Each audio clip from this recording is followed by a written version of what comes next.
And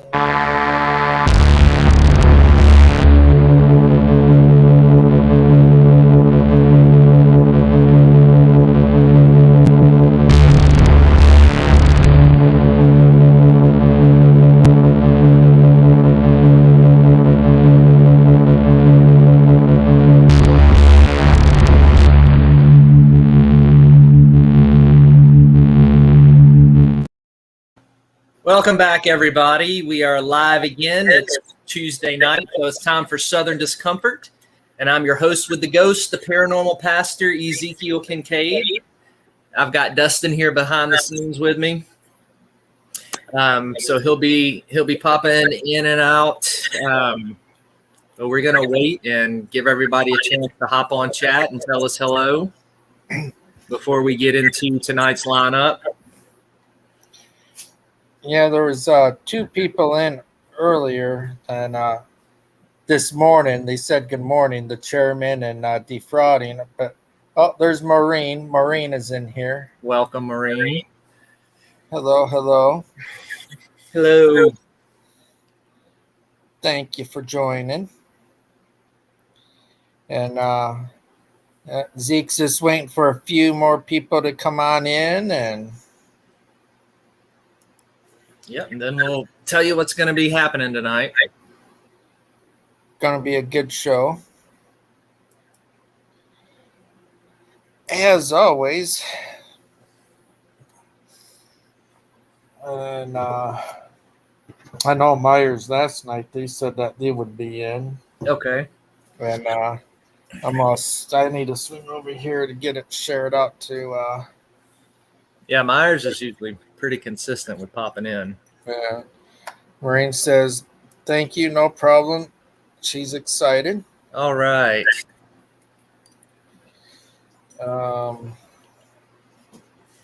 Give us a little boost. Since I deleted Twitter, Instagram, and TikTok, now I got it. I just share it, put it out on the community tab. There you go. Oh man, let's see. There we are. Share. Create post.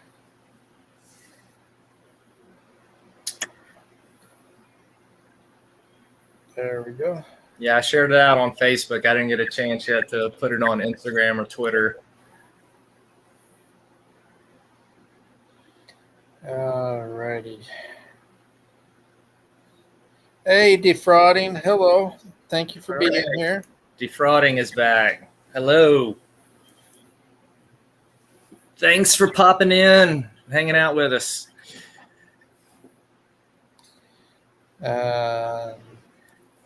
We're doing good. Just got some storms here tonight, so hopefully everything will hold up and no power outages or internet outages. Keeping an eye on it. You got a couple of nasty ones that are just barely hitting your area. Yeah. But there is one just to the north coming from the north going southeast. Yeah, we had hail a couple hours ago when it first started. Yeah. It came down hard. I'm going to send Vickie a reminder.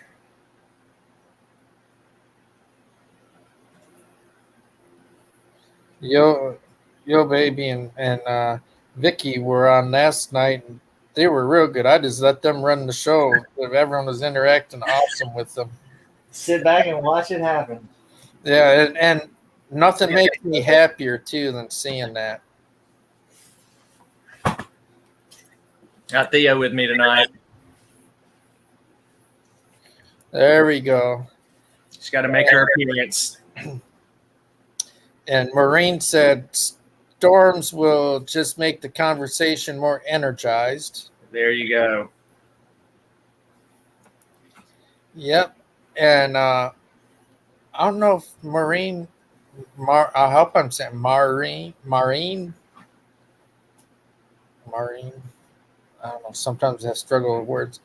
I don't know if you know the background behind Theodosia there. Yeah, she is my my haunted, or used to be haunted doll. Had the spirit of a little girl attached to her. Man, I don't remember what episodes those were where I went in depth about it. It was some of the earlier It was episodes. at the very, very, very beginning. Yeah. Yeah, we'll have to do an update here pretty soon, and I have to share the story again because I know we've gotten a lot of new people.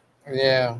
So I'll have to share her story and promote the Dreadful Death series here in the next couple of weeks. Yeah. For all the new folks. You still got about another 2 hours of storms because I'm watching you right now, and you got a couple of doozies headed your way. Hopefully the signal will stay strong. Yeah. I've only had a few issues ever with it, so it's continue. The line is coming from Ball, Zandria, Marksville, Simmerport, Melville, Livonia, all the way down to Morgan City. But Opelousas, or however you say that, and Lafayette are getting it the worst. Yeah, Opelousas and Lafayette. Yeah, they're really getting hammered. And Livonia and Melville. But we'll keep an eye. We'll keep our Zeke safe. Yeah, all good right now. So, we got any new people in? Let me see. We got She Stole My Thunder. Hello. Hello. She Stole My Thunder. I like that. Yep. I like that name. Welcome. Maureen said, "Eek, nightmares for me with the beautiful redhead." Yeah, she's definitely nightmare inducing. That is for sure. And Maureen, everything's going to be fine. Oh yeah, I agree. Oh, you're welcome. She Stole My Thunder. I'm here, right behind Zeke. Here, I'll show you. Yep, there he is.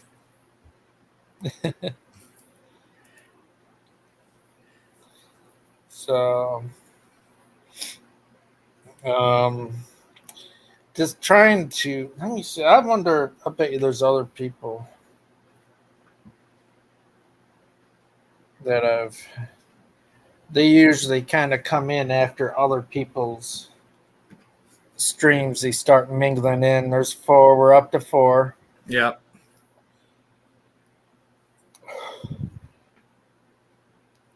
And you're more than welcome, Thunder.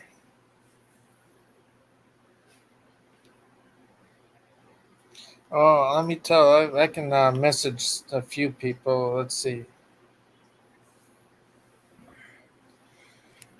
Yeah, we'll wait a little bit longer, and then we'll kind of give a breakdown of what we're going to do tonight. I just told someone, I said, I meant to put live with Zeke, and I put L8, the number 8 instead of I. Live with Zeke. Me and my freaking typos, man. Let's see. Help inspire people a little bit. We'll turn this way down on a low right there. We'll come down here because it's just going to be the music right there.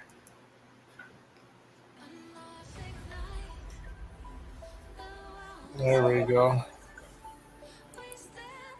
That way it can be heard, but it's not overpowering for when we do talk. Hey, Tuber Chat.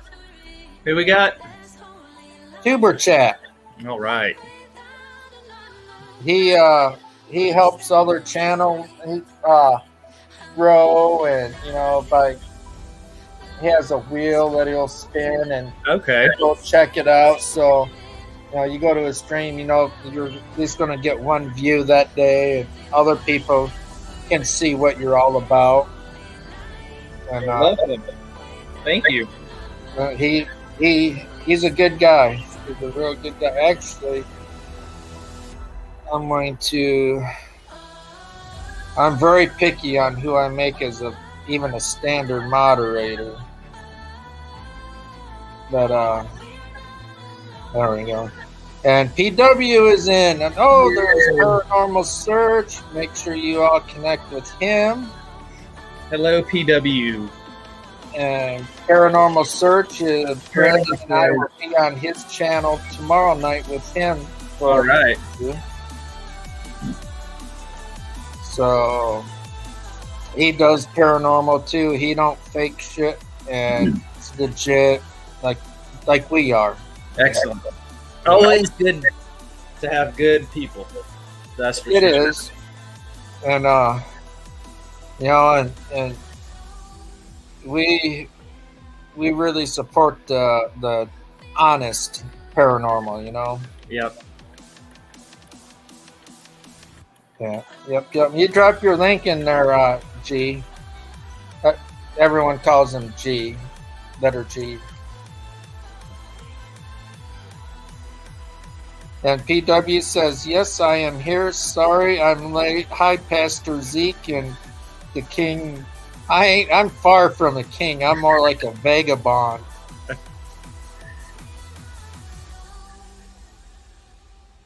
There you go. And there's... Awesome. Much appreciated, G. And let's see. Oh, hold on. Let's see who else. No time. Oh, She Stole My Thunder says, no time to fake. Yeah, exactly. And I actually got a hate mail earlier today. It was so funny because my favorite debunker is The Shape. I mean, he's legit honest, and like our about me section says, if you're not faking anything, you have nothing to worry about people trying, watching to debunk your videos. Yeah. I encourage it. It's people like him that do go out and look at other channels that are fake and expose them. It shows who's real, who's not, and the reality of paranormal. Because you're not always going to get something. You're not always going to be possessed. You're not always a demon. Oh yeah, we talked about that plenty, man. Exactly. Plenty. We're up to 6. That's good. Let's see. Defrauding's still here. All right. I just want to make sure I haven't missed anyone. Let me go back, turn the music off here.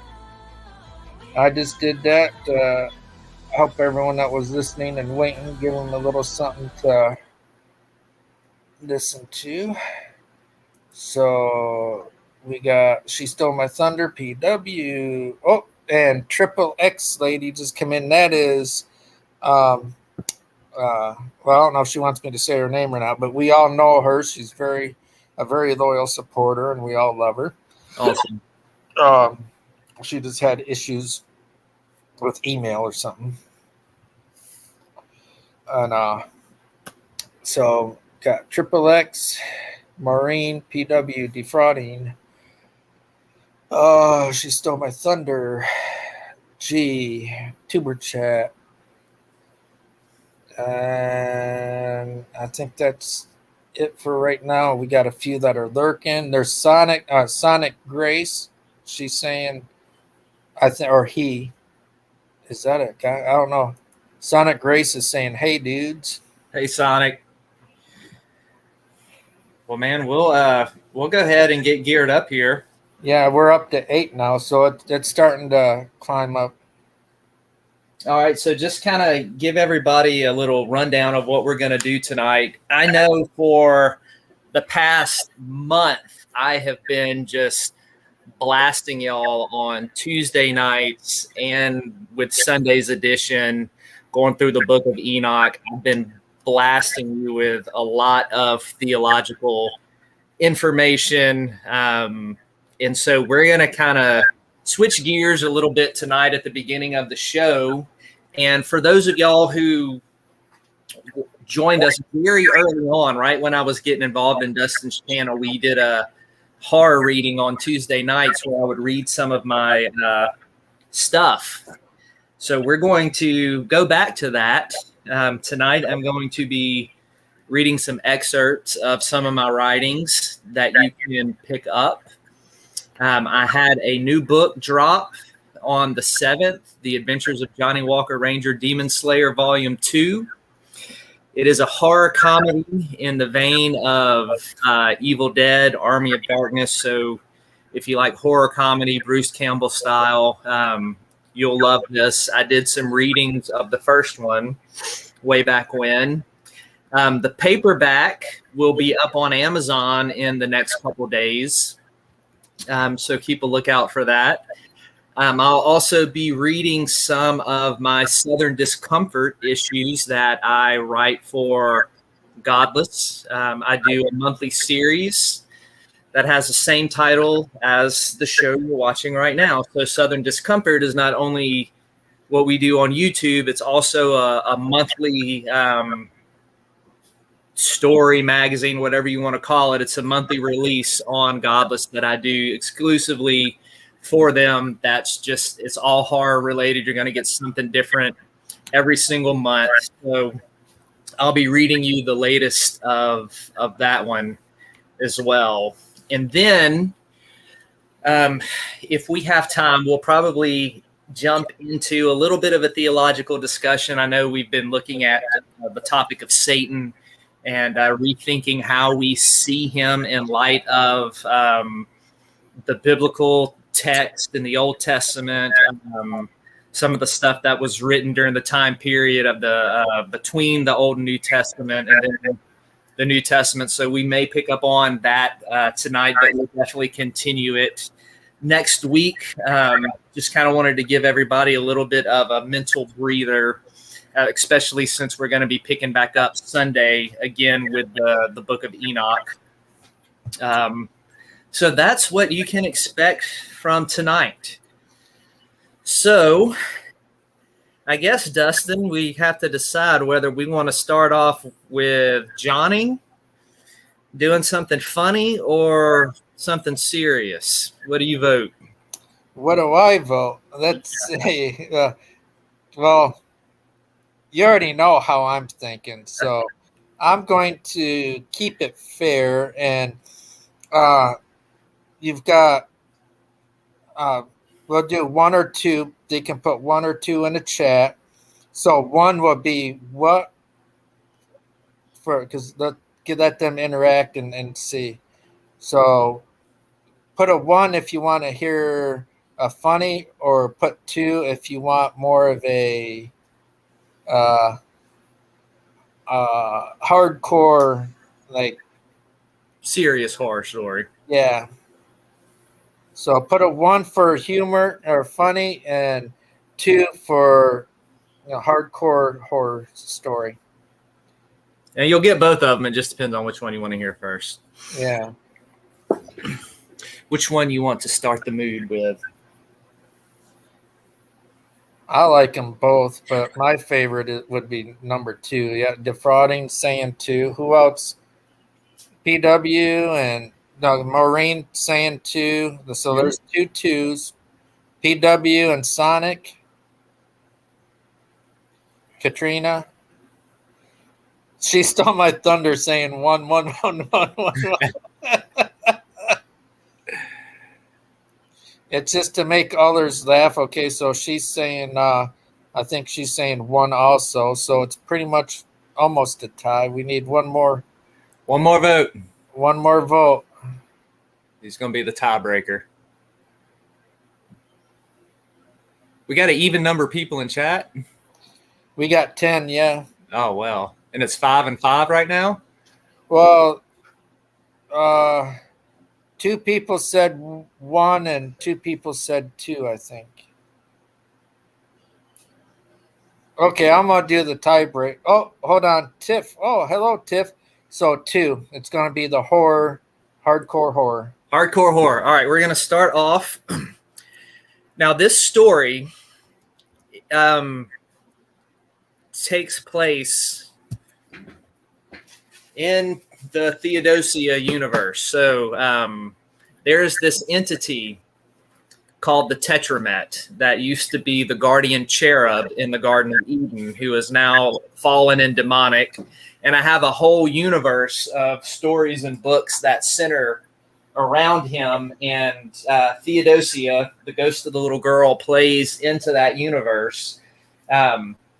This particular story doesn't so much center around Theo as it does around the cult. And this cult, I took the inspiration from some of the urban legends. Those of you who've watched the show before saw when I went out to the haunted area in my hometown, Frenchtown Road, when we were up there on the bridge and the railroad trestle, and I got into the history behind the place, and we used Spotted Ghost app and got some stuff there. So this story is inspired by that folklore, by the urban legends, by my Theodosia and Tetramet universe. This is, I don't know if you can see the cover of it, Tetramet Rising. You can get this on Godless. How's that looking, Dustin? You see it?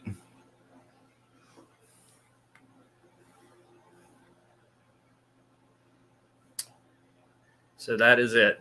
There you go. That is Tetramet Rising. So I'm going to be reading some of this.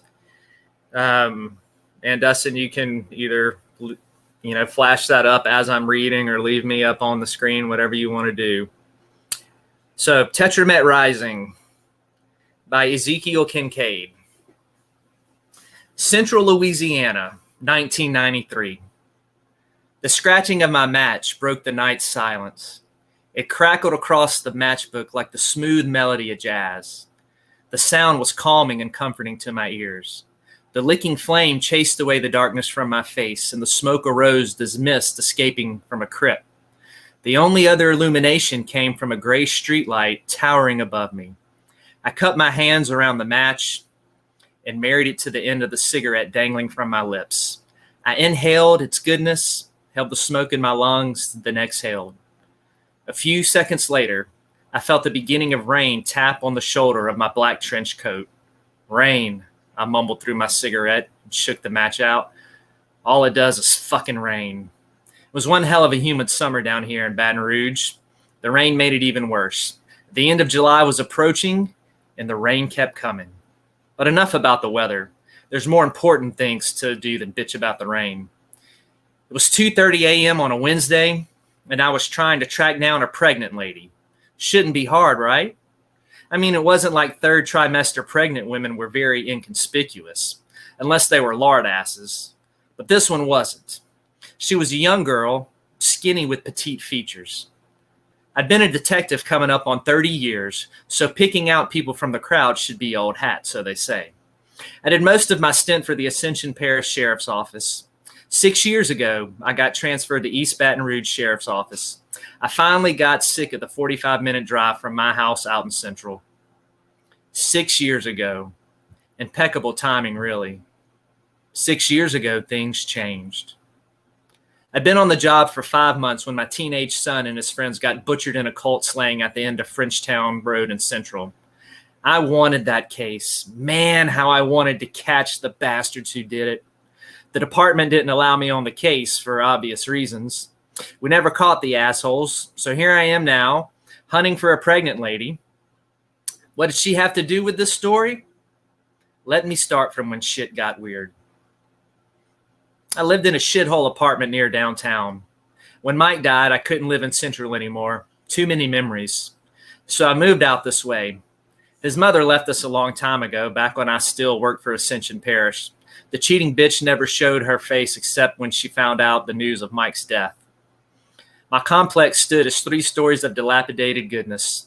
I lived on the 2nd floor. The white popcorn ceiling had more cracks in it than dirt in a dried up riverbed. My faucet dripped, my toilet ran, and there was a 50-50 chance the lights would come on when I flipped the dingy yellow switch. The rooms were faded white and green, white cabinets and green walls, pale, like the face of someone before they puke. I moved in 2 years ago and thought about getting out this past year until she moved in above me. Who was she? A meth head crack whore named Trisha. No, I didn't have a thing for skinny, blonde-haired women with missing teeth. She was the age Mike would have been if he were still alive. She was so young. Too young to be flushing her life away like this. One night I had to beat the shit out of some guy who found pleasure in pounding on her. I've done this several times since. Different people, same story. I guess you could say she'd become like the daughter I never had. At the beginning of July, I woke up one night to screams and heard banging above me. Shit, I mumbled in a half-awake state. Same old song and dance. I got up out of my bed. I'd squeak like a son of a bitch every time it moved. I grabbed my Glock, put on a pair of jeans, ran out of my place and up the spiral green stairs. I hustled down the hall and arrived at her apartment. A brass number 3 with a nail missing hung from the door. I didn't bother knocking. I raised my leg and kicked open the door. Then the weird started. The door to her apartment opened right to the center of the living room. Trisha had zero furniture, so I could see everything. What went down next happened in a flash. Trisha sat naked on the floor in an upright position with her legs spread eagle. Her pregnant stomach bulged from her skinny body. When I saw her last week, she didn't look pregnant. Not like this, anyway. People in red robes surrounded her. They all had on masks. Some cats and others snakes.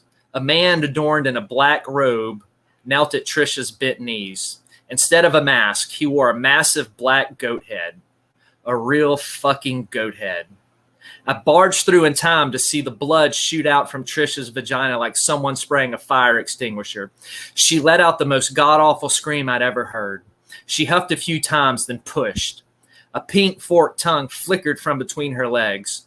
She pushed again, and a snout appeared. Trisha wailed, and the man in black encouraged her to keep pushing.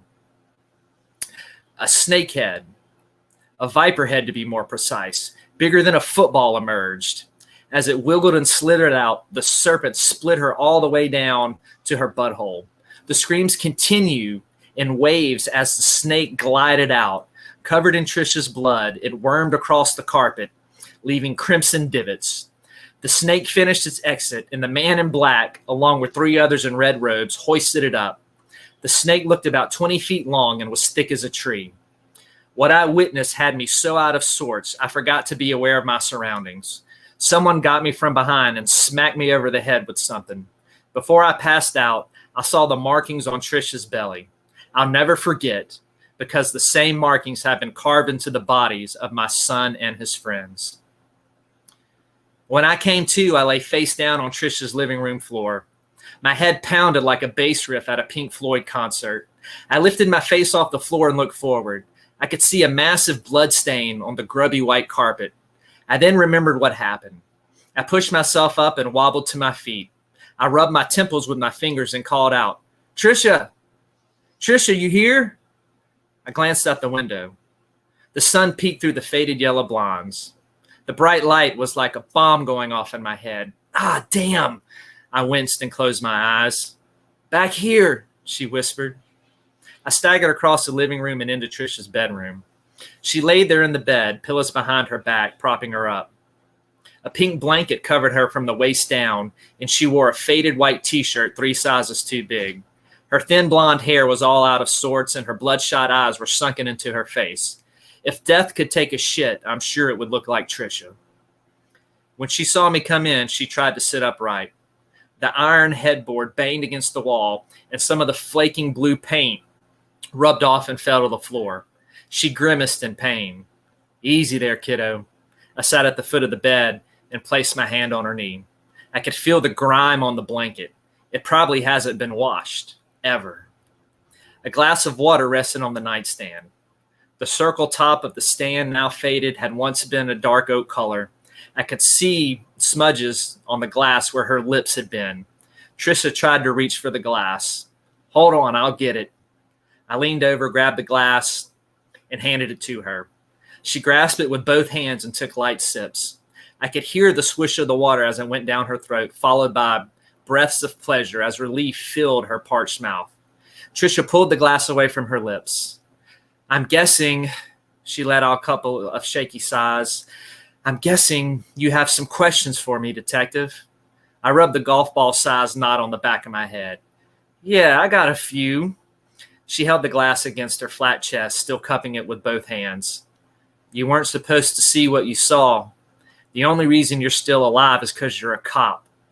The only reason I'm alive is because of the snake. I shook my head. Well, I saw what I saw, and I'm still breathing. Make some sense out of this for me. I pointed to her stomach, which she had tucked away under the blanket. The markings. Let me see them. I grabbed for the blanket, and one of her hands released the glass and clamped down on mine. Stop fucking around, I snapped. There's some oddball shit going on, and you're wallowing in the middle of it. Fine, she said, glaring at me with her bloodshot eyes. But you're jumping into something that you don't understand. Trish released my hand. I seriously doubt that. I pulled the blanket down to her waist and cut my eyes at her. Now lift your shirt. Tricia leaned over, set her glass of water back on the nightstand, then obeyed. The symbol. It stared back at me like an old ghost. This symbol was carved in her from the top of her ribs cage to below her belly button. It was a circle, and the lines going through it resembled a Baphomet, except they broke the circle by several inches, and there were many more lines. The memories of that dreaded morning escaped out of the catacombs of my mind. You know the place where you bury the things you want to forget. The only problem was they didn't stay buried. Like a scene from a George Romero zombie flick, the grave wasn't strong enough to contain them. The symbol was a bucket, and my mind was the well. It traveled deep and drew the memories up so I could drink from them. The events played through my head like a home movie. And I'm going to stop there. But that is the beginning of the story Tetramet Rising. So if you enjoyed what you heard, you can get the whole thing on Godless for only 50 cents. So all the Southern Discomfort issues are only 50 cents. But this one is one of my favorites that I've ever written. I actually wrote this story while I was sitting in the hospital with my father while he was passing away and dying. That's why it's special to me. It's what I was able to do to occupy my mind while I was there taking care of him. So this is definitely a story that is close to my heart. As you can tell, it's very gritty and dingy and seedy, and it just gets more and more like this as the story goes on. Oh yeah, I was gonna read a few. Comment. Tiff is saying wow. Sonic Grace is saying cool, and for the new people, I told them that you're a chaplain too, and you're the horror pastor, and Defrauding loves that title, the horror chaplain. And let's see, the wine cellar came in while you were reading. Hello. Defrauding said this is pretty metal.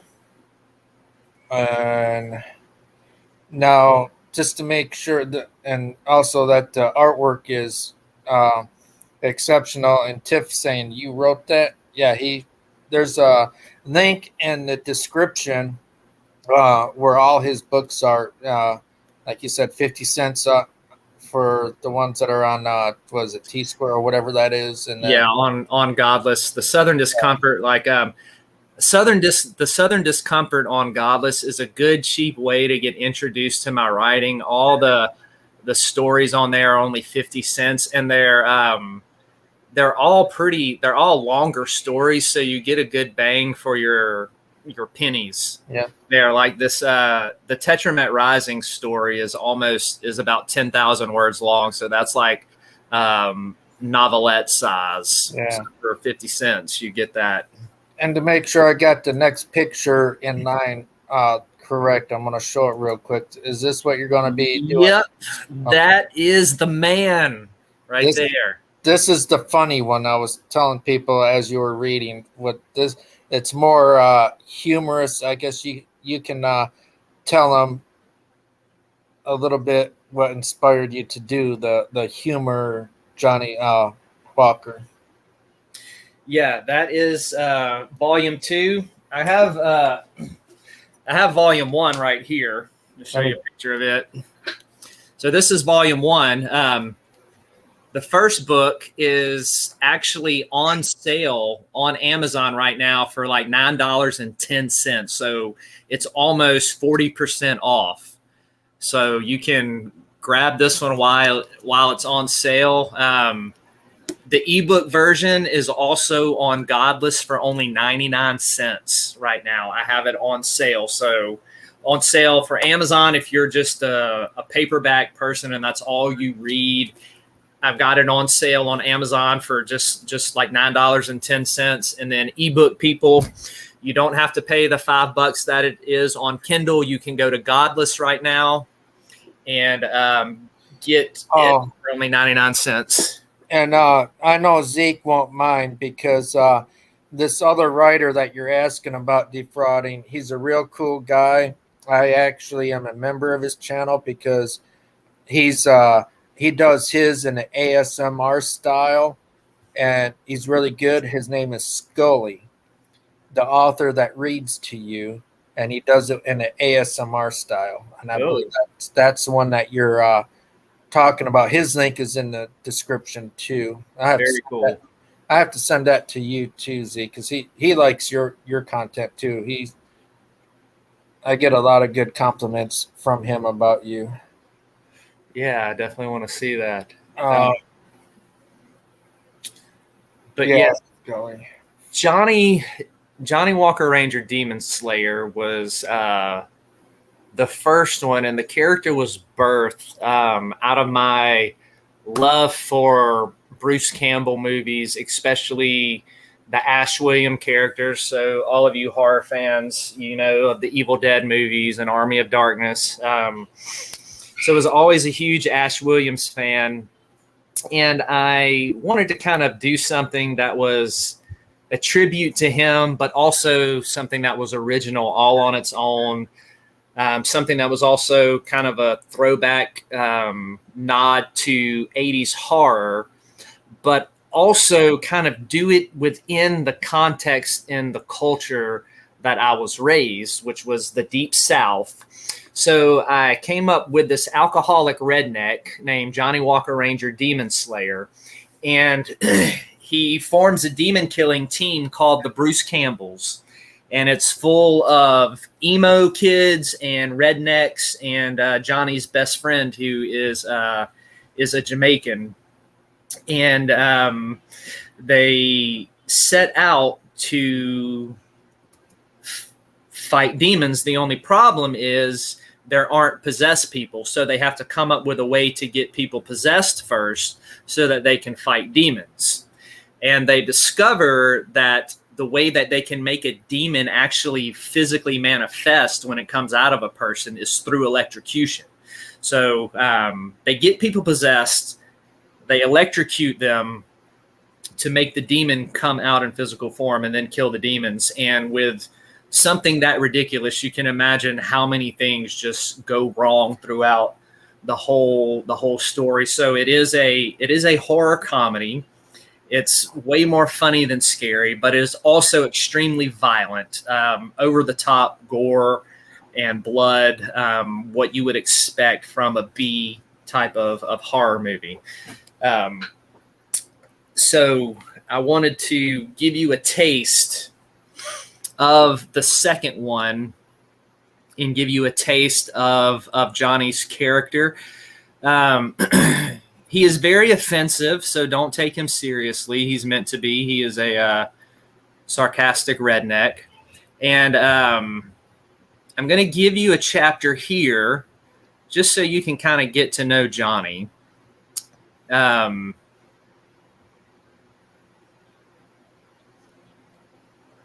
going to get to hear some of his relationship advice. So at this point in the story,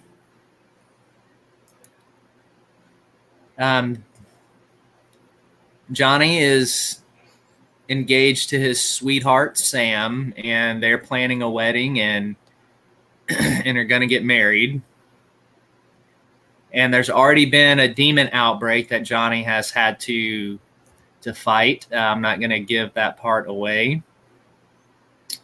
Let me get to this real quick. Y'all just bear with me. And while you're doing that, Tiff says, someone refresh my memory. Army of Darkness was horror comedy, correct? And yes, you are correct. Yes. Because from that, then it came to Ash Williams. What was like the third one? Was it? Yeah, Army of Darkness was the third one. Yeah.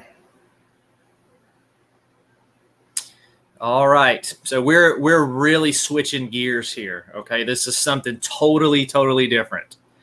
So hold on to your butts. You're gonna get a fire hydrant blast of Johnny in your face. So this is from chapter 6. The name of the chapter is Apologizing to Sam. So he's going to apologize to his wife for something very stupid that he has done. So here we go. The Adventures of Johnny Walker Ranger Demon Slayer Volume 2 by Ezekiel Kincade, Chapter 6, Apologizing to Sam. Let me start off by addressing you, constant reader. I want to give you some relationship advice free of charge, so listen up. First, women are the most illogical creatures on God's green earth. It's because they're controlled by a different part of the brain than we males are. The part we are controlled by is more superior, so it only makes sense, right? Since this is the case, we men are always wrong, even if we aren't. The other thing that comes into play with the female brain is that if they have come to a conclusion about something, it is thus written in stone. They're also a reservoir of complex feelings and emotions, all of which can erupt at any given time, in any given manner, in any given way, and in no particular order. In fact, they don't even need a triggering event. It's like spontaneous combustion, except with emotions. Remember, though, they can't help this. It's just the way their brain is wired. This means we must treat them the same way we would a child, with pity and compassion. Don't expect them to make a lick of sense either. And don't dare expect them to be able to follow something to its logical conclusions. They can't, and it's not fair to make them do so. Oh, and one more thing. If you ever find yourself in an escalating conversation with a female, you're already toast. Trying to defuse the situation is like disarming a bomb. Except imagine with me, if you will, the wires to the bomb are changing colors every nanosecond. You're supposed to cut the green wire? Good luck. It all boils down to the fact that whatever wire you cut, the bomb is going to go off regardless. As hard as you may try, no matter what you say or do, the female will explode. All that being said, I had to follow my own advice and apologize to Sam for how I acted back at the Bullet on the night of our engagement. Even though I did nothing wrong, I called her up near the end of my day on Monday and told her I wanted to apologize and make it up to her. That night, I took her to the Huddle House. I don't know why I chose that place. Last time we were there, Sam got mad at me for trying to gross her out and nailed me in the nuts. We sat down, ordered our food, and then, since I'm the humble one, I started the apology. We were at a booth on the right side of the joint. I reached across the table and held her hand. Look, Sam, I'm sorry about the other night back at the Bullet. Sam hit me with her eyebrow raise. Sorry for what? Now here's some more relationship advice for you, constant reader. I had a decision to make here. I could either tell the truth or tell her what she wanted to hear. Guess which one I did? Sorry that I got so out of hand. Are you surprised, constant reader? Just wait, it gets better. Sam smiled. Wow, you have changed. Sort of. Her face returned to a scowl. Still holding her hands, I went on. I know this wedding stuff is important to you, so I'll stay out of it and let you have at it. She smiled again. Johnny, most of the time you're about as cuddly and adorable as a porcupine on meth. But sometimes this glow of a gentleman shines through and reminds me that you're not that big of an ass at all. Wait a minute. I wasn't sure how to take what she just said.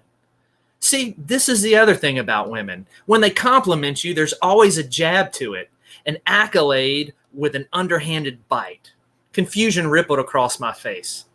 I'm not sure how to take that last comment, I said. Johnny, can I be honest with you? Sam pulled her hands away and sat up straight in the booth. Relationship hit number 601. This is code for I'm about to tell you something that I don't like about you. Yeah, sure, ignorant me said. I really think you have a drinking problem. Yep. There it was. Out of left field came the flock of geese to shit all over the place.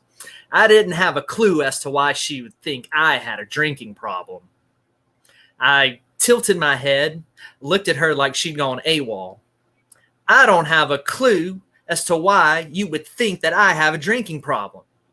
She returned the same look. Are you being serious? Are you? Yes, Johnny. I rolled my eyes. Don't you roll your eyes at me, Johnny Walker Ranger. Her nostrils flared. I got called by my full name. That was never good. What makes you think that, Sam? The wires were flashing now. Green, red, blue, yellow, white. I didn't know which one to cut. Wait, it didn't really matter. She sighed and hung her head for a moment, then looked back up. Really? Do I have to spell it out for you? If you were reading this and you're a female, let me clue you in on something. Yes, you have to spell it out. We males, even as the more sophisticated and highly evolved of our female counterparts, can't read minds. Yeah, Sam, you do. I'm not a damn mind reader. I leaned back in the booth and folded my arms and glared at her. She sighed again. And then the word vomit came spewing out. I came to the realization that you have a drinking problem when you went apeshit the other night. You were drunk. When you're drunk, you say and do a lot of stupid things that make me want to punch you in the throat. She put her palms on the edge of the table and leaned in towards me.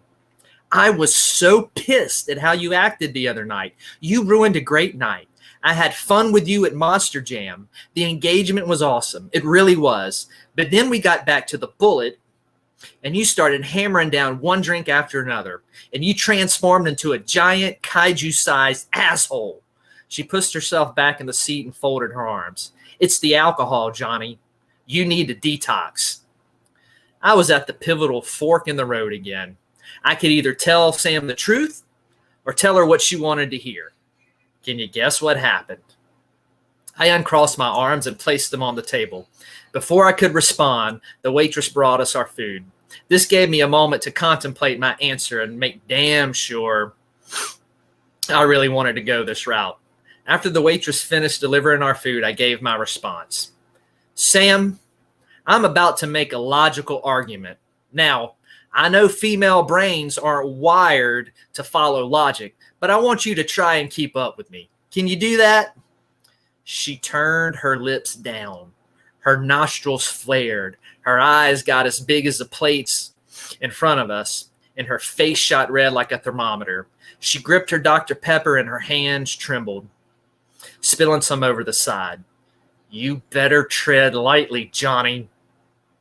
I take that as a yes. So here it goes. Look back at everything that has happened. Me discovering the secret to killing demons. Me starting the Satan Club at Oxford High. Me figuring out that demons like bacon. Me devising all the intricate plans and saving you from being a sacrifice to Satan and saving Oxford from being overrun by demons. You know how all that was possible? God, she shot back. I nodded. Well, yeah, but you know how he did it? She shook her head. Don't, Johnny. Yeah, he used booze. I came up with all those plans with my head swimming with R&R and Natty Light. It's my Jamba Juice, my mojo, my superpower. Without it, I can't come up with a fantastic rescue plan. I reason better with it. The Bruce Campbells wouldn't be what they are today without it. You should be thanking me rather than scolding me. Besides, the Bible says that wine and all that stuff is a gift from God. So you want to take away my gift? Take away my superpowers? Make the Bruce Campbells impotent? Go ahead then. I grabbed the syrup by the napkin holder and soaked my pancakes. Sam rested her arms on the table. She laid her head on them, covering her face in her forearms, and shook her head. She was getting convinced by my powerful argument. Good, I said, glad to see the conviction stirring in you. It's your turn to apologize now. I just cut a wire. I had no idea what color it was. She lifted her head up, put her elbows on the table, and rested her chin in her palms. Dear God, Johnny, you are an imbecile, the poster boy for dumbassness. I can't believe the weight of foolishness that just came out of your mouth. I cut the wrong wire, but whatever. Now, Sam, I huffed, I asked you to try really hard to use logic and follow my argument. Seems you're not holding up to your end of the deal. She groaned. Johnny, I follow your argument. I get it. It's just pathetic. I have no other words for it. Pathetic. Her head started to shake again. I rubbed my chin, intrigued. So, you don't think God used the hooch? No, Johnny, I don't. I think he used you and your half-baked schemes despite all of your stupidity and flaws. He's just good and merciful like that. No way she was winning this argument. Not now. I was committed. I thought for a second, then it hit me. The death knell of death knells to squash this argument and walk away with a victory chalked up by my name. Good try, Sam. You're right. God is good and merciful, but you're wrong also. He did use my booze brain and plans, and he approved, and I can prove it. Can we please just stop? You're exhausting. I should have never brought it up. You need serious psychological help. Sam grabbed her fork and started to cut into her waffle. I ignored her and went for the kill. Gabriel the angel is proof. She didn't answer. I proceeded. See, God sent him to us. She cut me off. God sent him because you royally screwed things up, she mumbled. You didn't let me finish. God sent him and Gabe went along with the plans. So there, divine approval. Sam placed her fork down on her plate and looked at me, face like cement. You know what, Johnny? I was wrong. Glad you can see that, Sam. You're an ass even without the alcohol, she said as tears formed in the corner of her eyes. Here's some more free advice, kids. Don't fall for the female tears. They're just liquid manipulation. I folded my arms again, this time in disappointment. Sam, I am disappointed in you. A look of disgust mauled her beautiful face and the tears flowed. What? How could you? How could you say that to me, Johnny? I trudged on, unmoved. I thought you were better than that, smarter than that. I didn't think you'd try such a lowball manipulative tactic like crying. Not gonna work on old JR. I pointed at myself with my thumb and laughed. The tears came full force and Sam sobbed. How could you say those things to me? Her voice escalated and the people in the restaurant looked at us, giving me the evil eye. I stared back at them and shouted, Yay, you nosy mouth breathers, mind your own damn business, or I'll make you cry too. They turned their heads away, shocked and disgusted. They mumbled to each other. Sam spoke through her sobs. Johnny, I love you, and all I'm trying to do is look out for you and make you a better person. All you can do is sit here and throw insults at me and stroke your own ego. I was taken aback by this overflow of female emotion from Sam. It wasn't like her. I then deduced what the problem could be. Sam, are you on your period? Sam lost it. You asshole! She called me some other not so flattering words as well. When she was done lacerating me, I figured she might be serious. Wait, are you being serious? You really are upset? You would have thought I pulled out my stun gun and zapped her. The expression of shock on her face was instant. Serious? She said through gnashed teeth. You're asking if I am serious? Johnny, you are either the worst practical joker of all time or the dumbest human being to have ever existed. She eyed me up and down. I didn't say a word, so she continued. Oh my God, you don't get it. You really don't get it. You really are that stupid, Johnny. You know, even though I act all hard and tough, deep down, I'm still a little girl with dreams of being a princess. I want to be saved by a charming prince and romanced. I want to be treated special. I want to be cherished. Sure, I like our sarcastic banter, but there's a time and place for that. Just like there's a time and place for you to go out of your way to treat me like a lady, not an annoying high schooler like the other BCs. You see, I still love you. And when you rescued me from Toby, I felt like a princess. I fell in love with you because of that. And I still love you to this day. You made me realize chivalry isn't dead. I followed her until that last statement. Wait, what? Chivalry? Who's that? Is he like Elvis or Michael Jackson? You know, people saying that they're dead while others claim they, have seen him alive. Is that how the chivalry Jude is? And what does he have to do with all of this? Sam sighed in frustration and rubbed her temples. Stop it, Johnny. Just stop. What? You never heard that expression, Johnny? What expression? Just don't. You know what? Never mind. You've ruined that moment. I didn't know what the hell she was talking about or what moment I ruined. So I caved, and I'll tell you why. Men, even with all our superiority, we will eventually collapse and give in when it's all said and done, and here's why. I studied Sam. She was wearing a white ribbed tank top that hugged her curves like a Corvette. Her body made me forget about being right. All of a sudden, I was taken with how attracted I was to her. I began to think about our wedding night and anything physical that might happen between now and then. I knew if I ever wanted to touch her, that I had to can it. And that if I wanted this marriage to happen, I had to bow out. This is why, men, we will always give in. The power of sex. It's the one power females have over us, and it's damning. I reached out to hold her hands again and managed to make my face grow a look of concern and compassion. Gosh, Sam, you're right. I'm sorry. I'm such an idiot at times. Please forgive me. I didn't mean to hurt you and make you cry. I feel terrible. I love you, and I want to be like chivalry. I want to make you feel special and appreciated. That's how I meant this conversation to go. To tell you I wanted you to do the planning because this was a special time for you, and I want it to be perfect. She gave me a sly glance and smiled. You mean it, Johnny? Yeah, Sam, I do. Okay, I forgive you. Can I come give you a hug? I asked.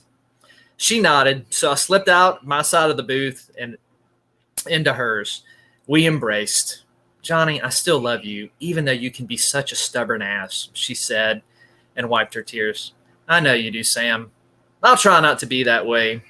With you, that is. Everyone else can shove it. She smirked. That's my Johnny. We kissed for a minute, and things were right as rain again. And I'm glad I did what I did, even though I didn't mean a word of it. I got a lot of good loving that night. I could walk away from this situation content. You know why? Because first, I knew I was right, even though I backed down. Second, I got what I wanted, physical touch. 3, Sam walked away satisfied because she felt like she won. See, boys and girls, follow the advice of yours truly, and all your relationship goals will come to pass. Be sure to keep an eye out for my upcoming book, Marriage and Other Shit, Relationship Advice from a Demon Slayer. It's going to be life-changing for you. The end of chapter 6.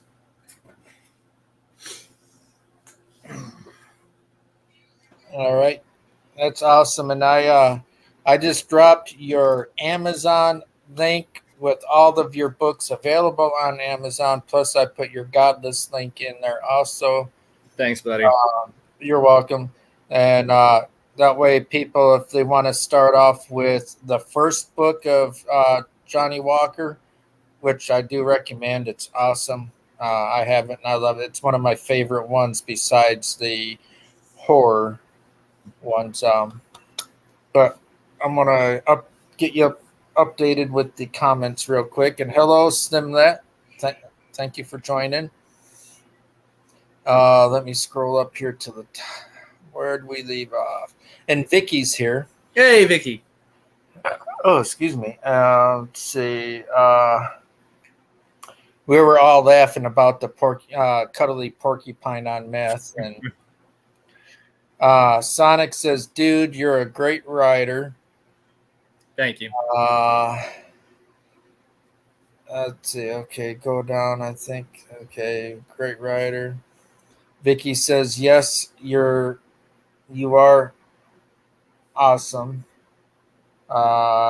Tiff says porcupine on meth, laughing her butt off on that one. Vicky says, swear sounds like some country music in there. Let's see.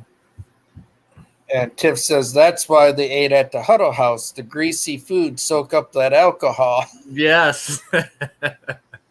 And Defrauding said, conviction is one of my favorite words. And Sonic says, you sure bring out these characters. Yeah, they're a lot of fun to write. And then Tiff says, Sam is a horror. Oh, horror or horror. And then I said, booze brained and cuddly porcupines on meth and bacon. Not a good combo. Yeah, if for those of you who read the first one, you'll get what it means by the demons eating bacon. Yeah, there's a whole chapter with that. And then Breathers. Yeah, mouth breathers, another favorite word.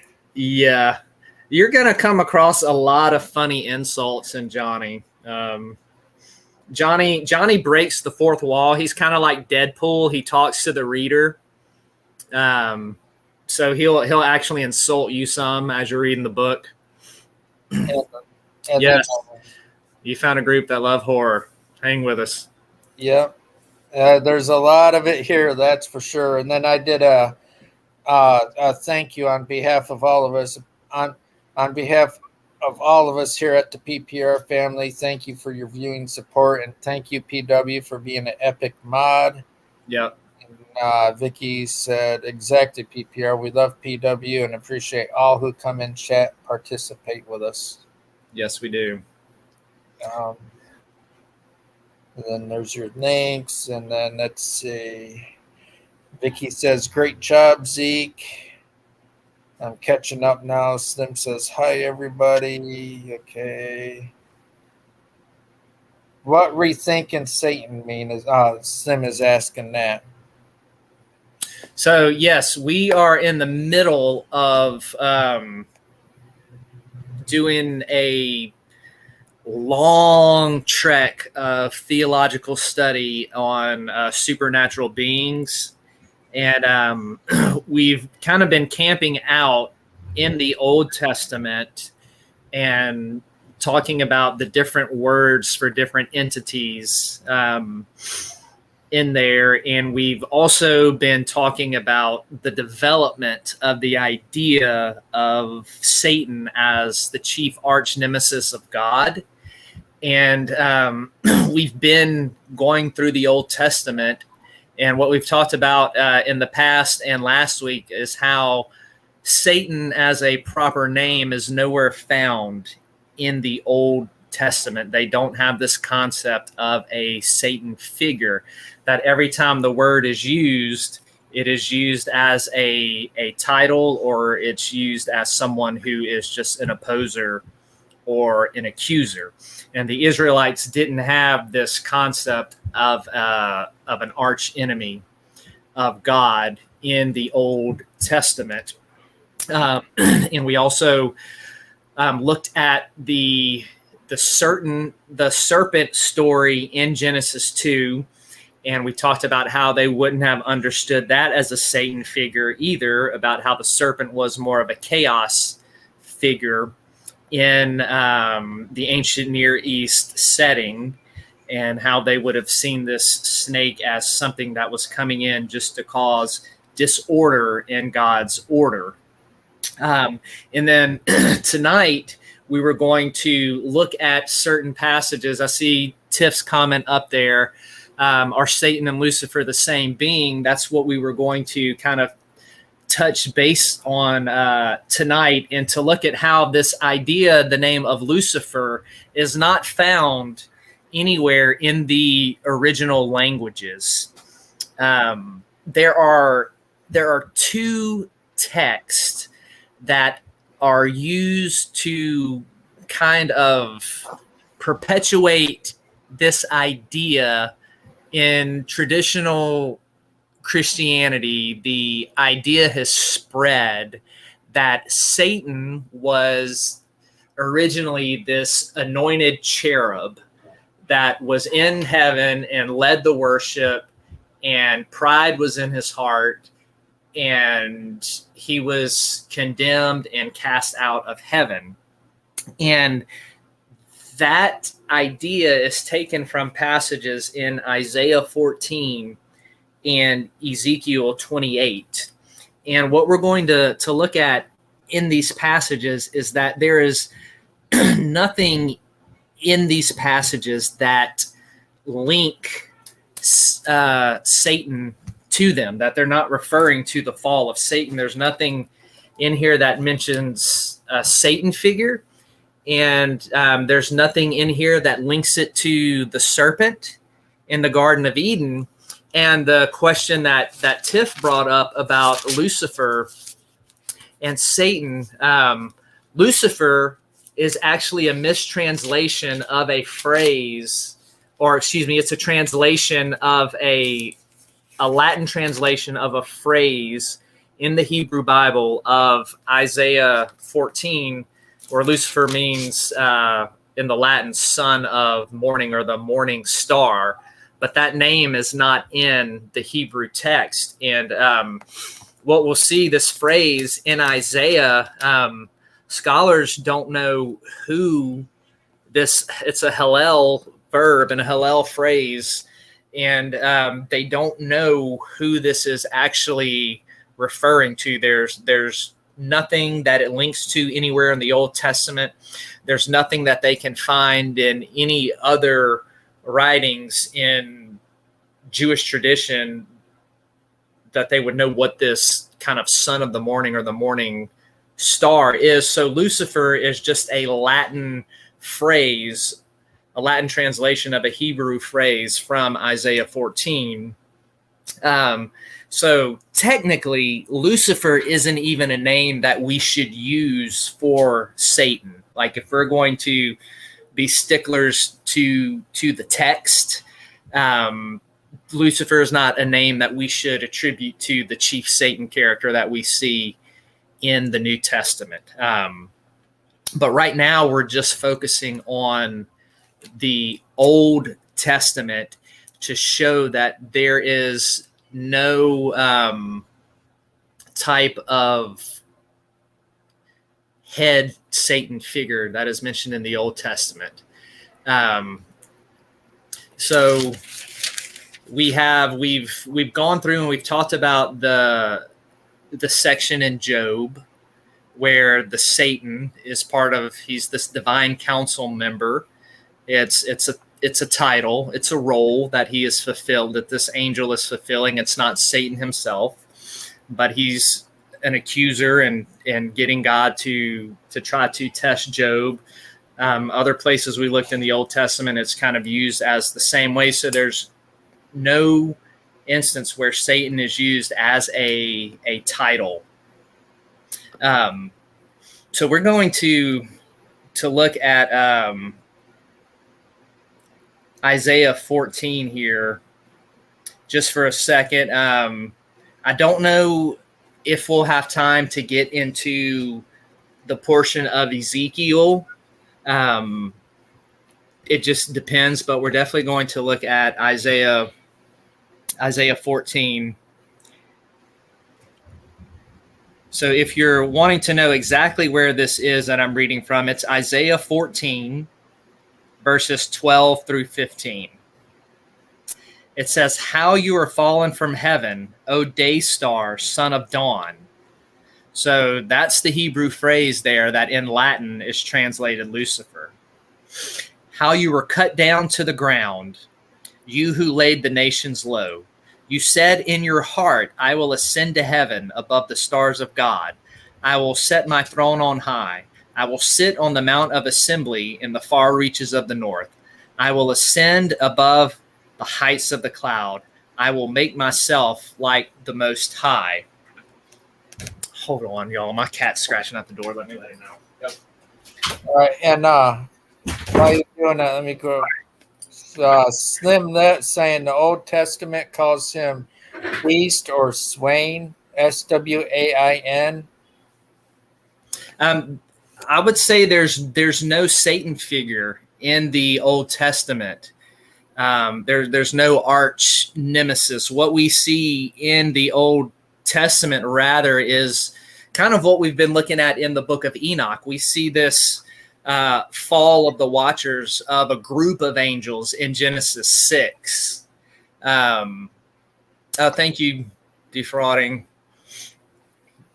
Thank you for joining us.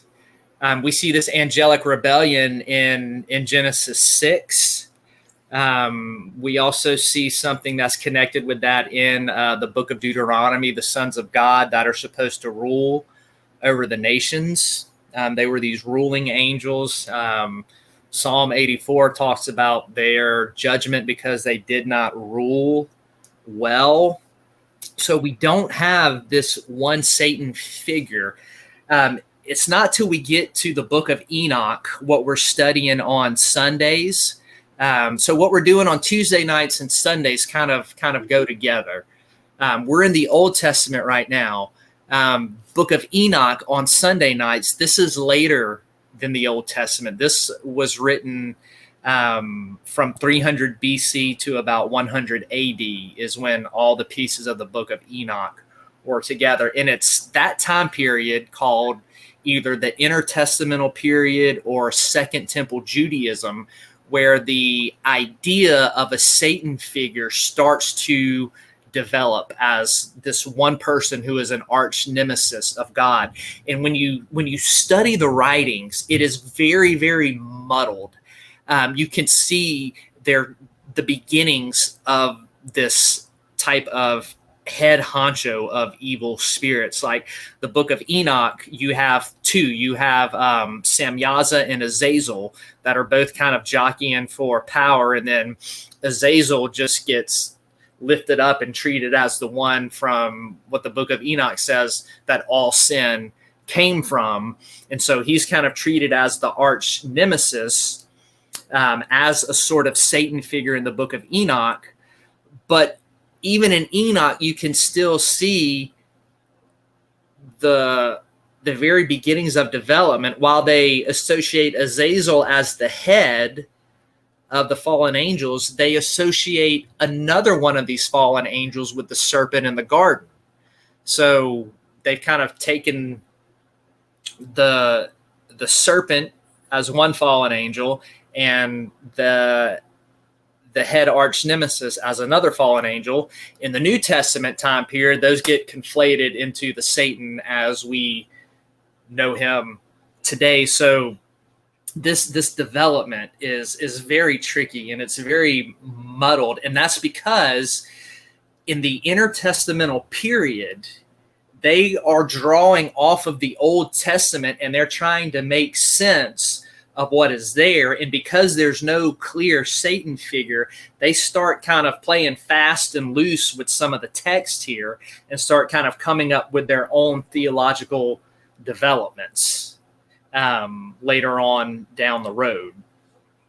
And what we're going to see in Isaiah 14 here is that this passage, when we look at the context, it is an oracle written specifically. Like if you go and you look in a Bible, you'll see that this is written to, it says an oracle to the king of Babylon, and it's placed among other judgment passages, other oracles against other nations.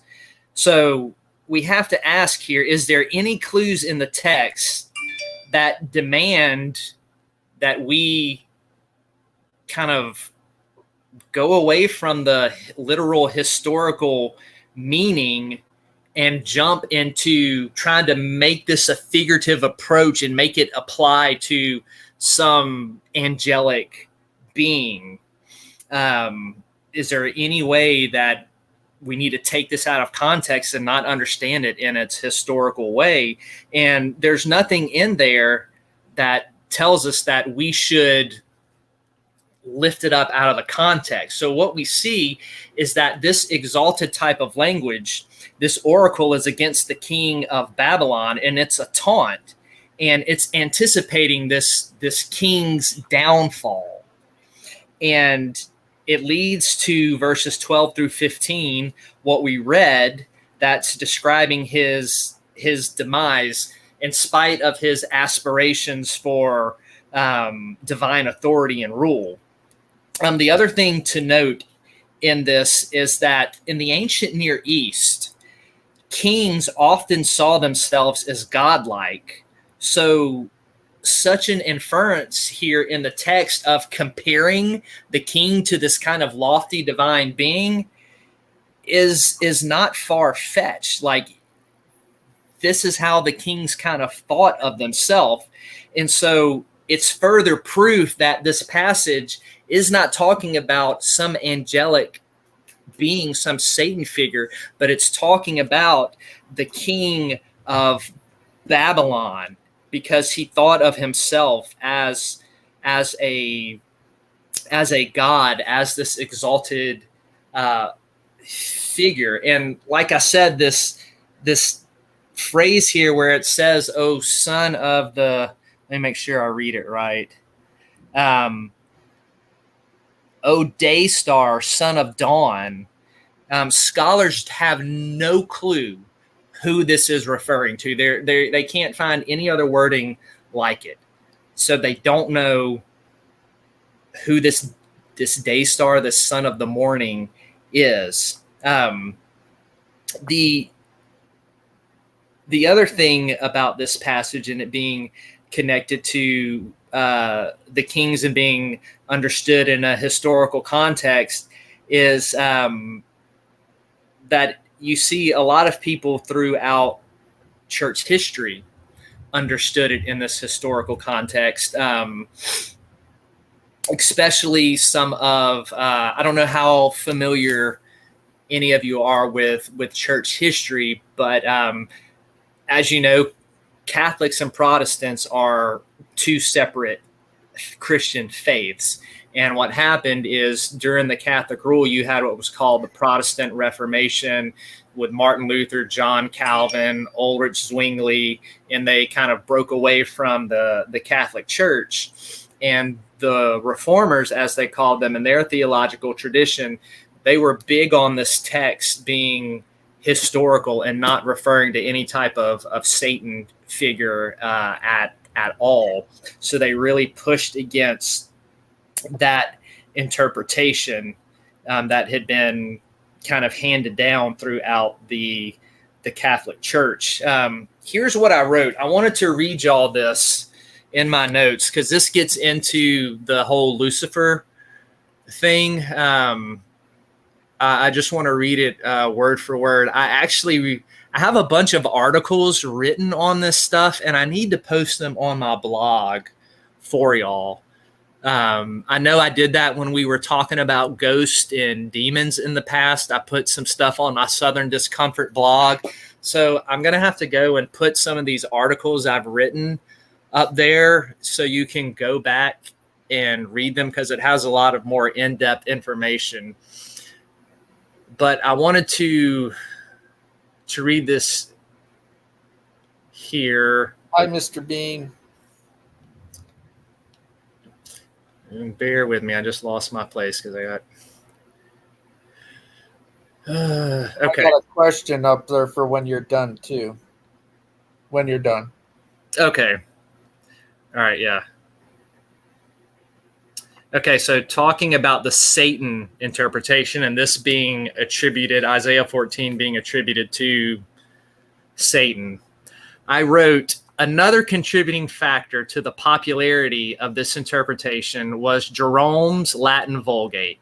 So those of you who are familiar with church history, Jerome was the church father who actually wrote the Latin Vulgate and translated the Greek and Hebrew text into Latin. In verse 12, he translates the Hebrew word Hallel, you heard me mention that, which means morning star. He translates it as a proper name in reference to Venus. The Latin term for Venus is Luciferos. I think you can piece together what happens next. As the interpretation of the passage as a reference to Satan became more ingrained in Christendom, the name Lucifer was adopted as another name for Satan, since that is what Satan was being called in this passage.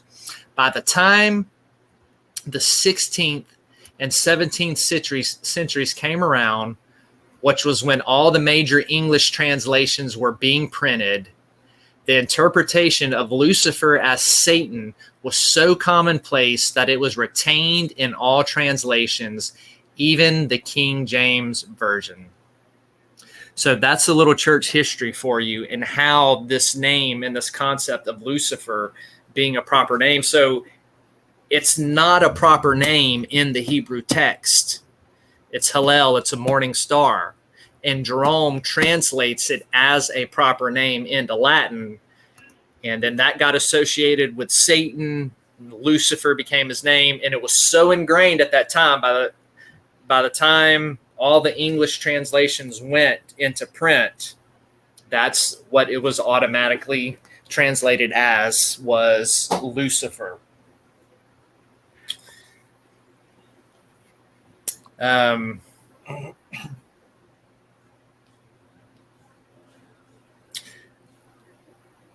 There is another interpretation that tries to say that this is connected to Adam in the Garden of Eden, but there is nothing in this text that even mentions Adam or can even be connected to it. So that's just worth bringing up as another attempt to try to understand this passage, but there's nothing in it textually that links it back to Adam and to the Garden of Eden in that way. And so basically what we have here is you have an oracle text that was about the king, and the king saw themselves as godlike. And so this high exalted language is meant for the king of Babylon, and it is not referring to this fall of a supernatural being in the garden. There's nothing in here that links this to the serpent. There's no type of language in here at all that would link anything to the chaos creature in Genesis chapter 2 and 3. So we're going to stop there on that. We'll look at Ezekiel 28 next time, because it's another passage that's similar to Isaiah that has some of this exalted angelic language that many try to say refers to Satan's activity in the Garden of Eden. And we're going to see if that is true or not. So Tiff... Okay, I see what Tiff says. I find it muddled as well. To me, it appears as an adversary.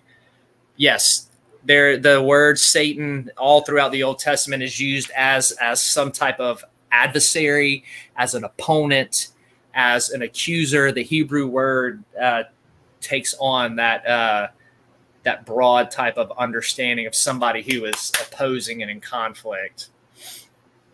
Yes, all the ancient nations and city-states had their own God.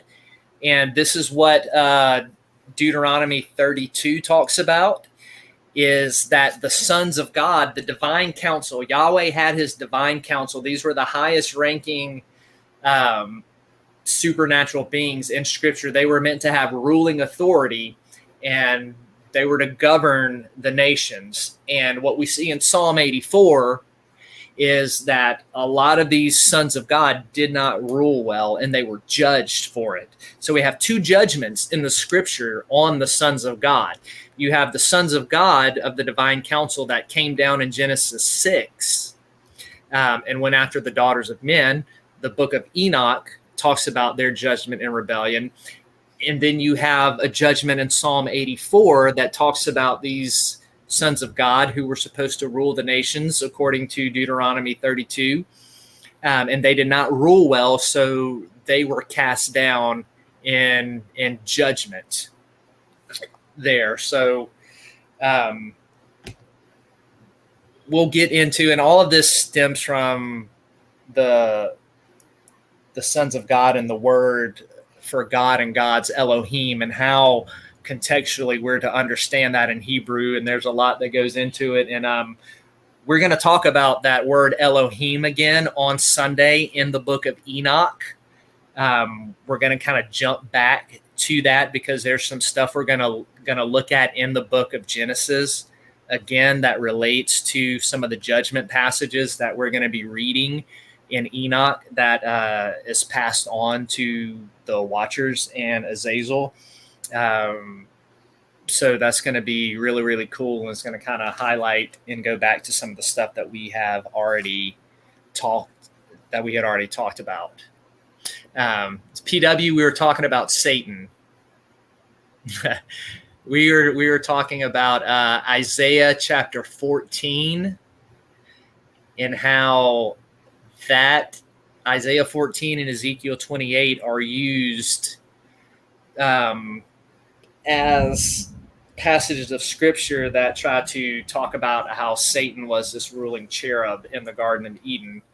And we just kind of looked at Isaiah 14 and how that nothing in that passage can be linked back to the garden story. So Vickie says, I wonder if Jesus was in heaven besides God on the daily before being sent to earth. So this gets into Vickie's question, opens a whole other theological can of worms. This gets into the pre-existence of Christ. Obviously we have in John chapter 1, in the beginning was the Word, and the Word was with God, and the Word was God. It talks about his eternal state, being with the Father, being eternal, just like the Father, being completely God, just like the Father. So he was pre-existent with God in the beginning. And then he comes down and he takes on human flesh. John goes on to say, and in John 1:14, and the Word became flesh and dwelt among us, and we beheld him as the unique Son of God. Now, Vickie, if you want to read something good, early church father Athanasius, read Athanasius on the Incarnation. It was one of the earliest works in Christendom about the two natures of Christ, and they used it to try to, they were combating some of the heresies that were being taught about the natures of Christ in that day. And St. Athanasius writes this stellar apology. An apology just means a defense, not like, oh, I'm sorry. But he writes the stellar apology on the Incarnation, and he actually gets into how Christ can be present in his human form, but yet also still with the Father in heaven. And it gets totally mind-boggling. But Athanasius, St. Athanasius on the Incarnation. All right, Slim, thank you. Thanks for stopping in. But yeah, PW, we were still kind of hitting on Satan a little bit, and we're gonna hit on it again next week. Yes, Vickie, read it. You can probably find it on Amazon for dirt cheap. I mean, it's actually public domain if you want to find it online. I mean, this thing was written in the 3rd, 4th century, so you'll definitely be able to find it. I had to read it in the seminary when I took a class on Christology, and that's the study of the doctrine of Christ. And I thought it was fantastic. We got any more questions, Dustin? I don't want to leave anybody behind. Let me look. Vicky, one of them defraudings. I apologize on his. I guess I thought I clicked it and I must have unclicked. I don't know, but she sent me a message. She's helping me stay on top of the comment behind the scene. Let's see. Let me scroll up here. Sonic says, "Yep, the plural nature of God." And Vicky's admitting to being a worm chaser. Well, we know that, Vicky. And, we love you, Vicky. And PW says, "Ooh, thanks, Pastor Zeke, for clarifying that for her." Yeah, PW, you step out and come back, you're lost. I mean, we jump and bam, bam, bam. Yeah, right. On your toes, PW. Sonic says, "Gotta run. Enjoyed hanging out." Well, we're grateful for your friendship and viewing support. Yes, thank you. And Vicky has her Kindle. Right. Yep, I have Kindle, Amazon, my bestie. Yep. On the Incarnation by St. Athanasius. Yep.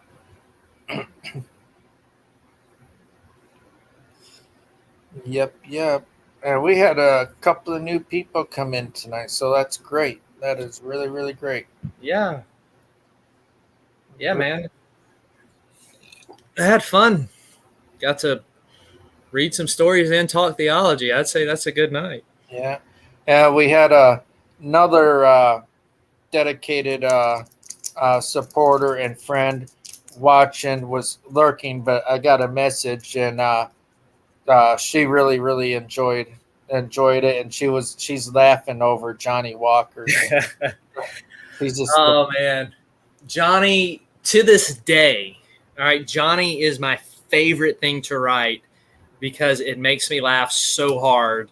And I wrote the first book when I was at a very low point in my life, and I really needed something to make me laugh.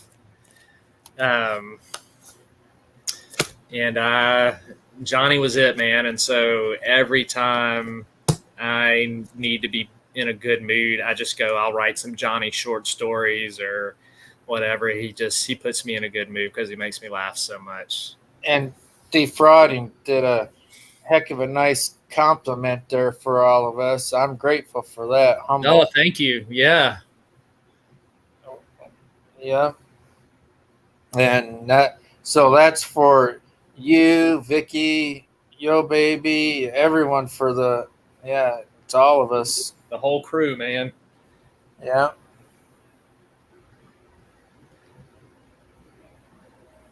That's awfully kind of you, Defrauding.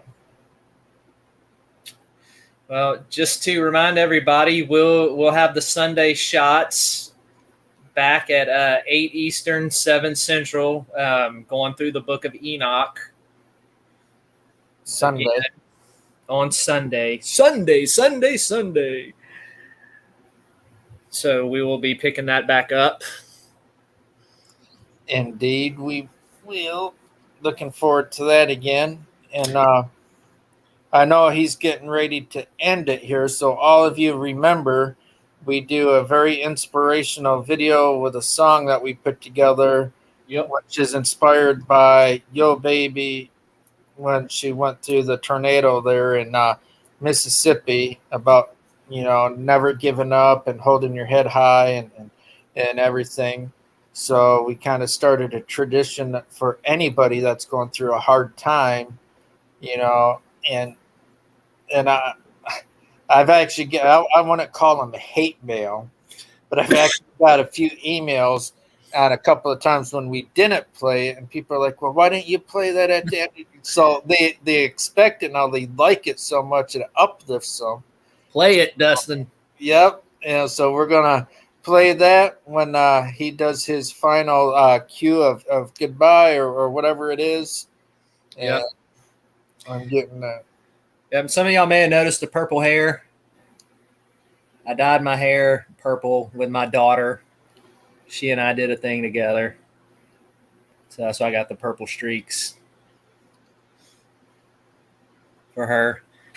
And it matches my shirt Bethany got me, my fiance. That's cool. For Father's Day. Maybe I should do my goatee green and black. Yeah. See, I'm going to dye this when it gets a little longer. I was just scared of getting it too close to my skin and getting a chemical burn. Yeah. I exit, so there we go. And there we go. Yeah, mine's getting long. I keep cutting it and trimming it. So yeah, yours is long enough to dye. Yeah. Billy Goat Gruff here. I used to have full, like, real, and it was just as long, but with my career. And then I was like, you know what? I'm just not the beard type. I like the goatee type. You know? Yeah. So, but dye it. I'm gonna go to Hot Topic. Well, if they even have Hot Topic anymore, I might have to go to Spencer's and look and get some bright green. It's a spray in that doesn't last very long. We should all do a dye. Yeah, right. If I can find some before I come down, I'll let you and Tanya do my goatee for me this weekend. It's got to be after the wedding, though. I don't want to go to a country music wedding with a. Yeah, you wouldn't fit in, buddy. Sorry. No, I'll be wearing my cowboy hat, cowboy boots, and all this. Yeah, no. Oh man. But yeah. Well, thank you for another great show. Everyone loves having you up here, and I love doing it. Thank you for listening. And without the crew, I mean, everyone always says that they love the channel, and I always tell them, even here around me, it's not just me; it's all of us that make it. It's yeah, we're a team, and we all fit like a perfect glove together. Yep. Absolutely. So if you're ready, I will cue that up. I gotta find it again. I just hit my mouse. Dang it! Right there it is. Yeah, just want to thank everybody for listening. Hope you enjoyed story time with Uncle Zeke. And we will be back again on Sunday. Also, we'll be back again next Tuesday, continuing our study on Satan. So we will see you then. Thanks, everybody. Love y'all. Thank you for the support of this channel and the show. And we will see y'all next time. So enjoy this inspirational video from Dustin. Is this what giving up feels like? I don't know. Tell me, have I lost my mind? Nowhere to go, so far from home. Is this what giving up feels like?